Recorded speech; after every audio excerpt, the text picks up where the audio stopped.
Hello friends, എല്ലാവർക്കും സ്വാഗതം പുതിയ വീഡിയോയിലേക്ക്. ഇന്ന് ഞാൻ വന്നിട്ടുള്ളത് എല്ലാവരും കഴിക്കാൻ ഇഷ്ടപ്പെടുന്ന വേൾഡ് ഫേമസ് ആയിട്ടുള്ള കോഴിക്കോടൻ ബ്ലാക്ക് ഹൽവയുടെ റെസിപ്പി ആയിട്ടാണ്. എന്നും പറയുന്ന പോലെ വീഡിയോ കണ്ടിട്ട് ഇഷ്ടപ്പെടുവാണെങ്കിൽ ലൈക്ക് ചെയ്യുക, ഷെയർ ചെയ്യുക, കമന്റ് ചെയ്യുക, ചാനൽ സബ്സ്ക്രൈബ് ചെയ്യാനും മറക്കരുതേ. പിന്നെ ഫേസ്ബുക്കിലൂടെയാണ് വീഡിയോ കാണുന്നതെങ്കിൽ പേജ് ഫോളോ കൂടി ചെയ്യണേ. ഒപ്പം നമുക്ക് നേരെ വീഡിയോയിലോട്ട് പോവാം. ഹൽവ ഉണ്ടാക്കാൻ വേണ്ടിയിട്ട് ഞാനിവിടെ ഈ ഒരു ഗ്ലാസ്സിൽ 2 ഗ്ലാസ് മൈദയാണ് എടുത്തിട്ടുള്ളത്. ഇതൊരു ബൗളിലേക്ക് ഇട്ട് കൊടുക്കാം.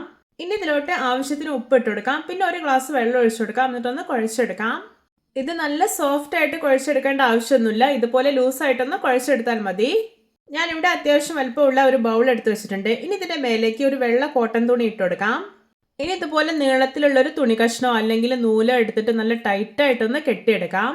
ഇനി ഇതിലേക്ക് വെള്ളം ഒഴിച്ചു കൊടുക്കാം. ഈ ഒരു ബൗൾ നിറച്ചും വെള്ളം ഒഴിച്ചു കൊടുക്കണം. വെള്ളം ഒഴിച്ചതിന് ശേഷം ഇനി ഇതിന്റെ മേലേക്ക് നമ്മൾ കുഴച്ച് വെച്ചിരിക്കുന്ന മൈദ ഉണ്ടല്ലോ, അത് മുഴുവനായിട്ടും ഇട്ട് കൊടുക്കാം. ഇനി ഇത് കൈകൊണ്ട് നന്നായിട്ടൊന്ന് പിഴിഞ്ഞെടുക്കാം. നല്ല പോലെ പ്രസ് ചെയ്ത് വേണം പിഴിഞ്ഞെടുക്കാനായിട്ട്, അപ്പോഴേ മൈദയുടെ പാല് കിട്ടത്തുള്ളൂ. കുറച്ച് സമയം ഇങ്ങനെ പിഴിഞ്ഞു കഴിയുമ്പോഴേക്കും ഇതുപോലെ മൈദയുടെ വേസ്റ്റ് കാണാൻ തുടങ്ങും. ഇനി കെട്ടഴിക്കാം. ഇനി ഇതിമേ വെച്ചിട്ടുള്ള ഈ തുണി ഉണ്ടല്ലോ, അതിങ്ങനെ കൂട്ടി പിടിച്ചൊരു കിഴി പോലെ ആക്കാം. എന്നിട്ട് നല്ല പോലെ പ്രസ് ചെയ്ത് പിഴിഞ്ഞെടുക്കാം. ഇപ്പോൾ ഇതാ നല്ല പെർഫെക്റ്റ് ആയി തന്നെ പാല് മുഴുവനായിട്ടും പിഴിഞ്ഞെടുത്തിട്ടുണ്ട്. ഇനി ഈ വേസ്റ്റ് കണ്ടോ, ഇത് ഒഴിവാക്കാവുന്നതാണ്. ഇനി ഒരു മൈദയുടെ പാലുണ്ടല്ലോ, ഇത് നമുക്കൊരു 48 ഹവേഴ്സ് അടച്ചു വെക്കണം. ഞാനിവിടെ 24 ഹവേഴ്സിന് ശേഷം ആദ്യം ഒഴിച്ചിട്ടുള്ള വെള്ളം ഒഴിവാക്കിയതിന് ശേഷം വീണ്ടും വെള്ളം ഒഴിച്ചു വെച്ചിരുന്നതാണ്.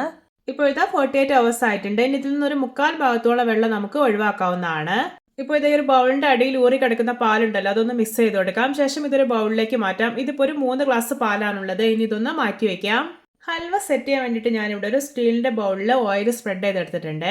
ഇനി ഒരു ഗാർണിഷിങ്ങിന് വേണ്ടിയിട്ട് കുറച്ച് അണ്ടിപ്പരിപ്പ് ഇതിലേക്ക് വെച്ച് കൊടുക്കുന്നുണ്ട്. പിന്നെ കുറച്ച് വെളുത്ത എള്ളു കൂടി വിതറി കൊടുക്കാം. ശേഷം ഇതൊന്ന് മാറ്റി വെക്കാം. ഇനി ശർക്കരപ്പാനി റെഡിയാക്കാം. അതിനായിട്ട് ഒരു പാനിലോട്ട് 3.5 അച്ച് ശർക്കര വെച്ച് കൊടുത്തിട്ടുണ്ട്. ഇനി ഇതിലോട്ട് 1 ഗ്ലാസ് വെള്ളം ഒഴിച്ചു കൊടുക്കാം. ഇപ്പോൾ ഇത് ശർക്കരയൊക്കെ മെൽറ്റായിട്ട് ശർക്കരപ്പാനിയുടെ പാകമായിട്ടുണ്ട്. ഇനി നമ്മൾ ഏതൊരു പാത്രത്തിലാണോ ഹൽവ ഉണ്ടാക്കുന്നത് അതിലോട്ട് ഇത് അരിച്ചൊഴിച്ചു കൊടുക്കാം. ഇനി ഇതൊന്ന് കാരമലൈസ് ചെയ്തെടുക്കണം. അതിനായിട്ട് നല്ലപോലെ ഇളക്കി കൊടുക്കാം.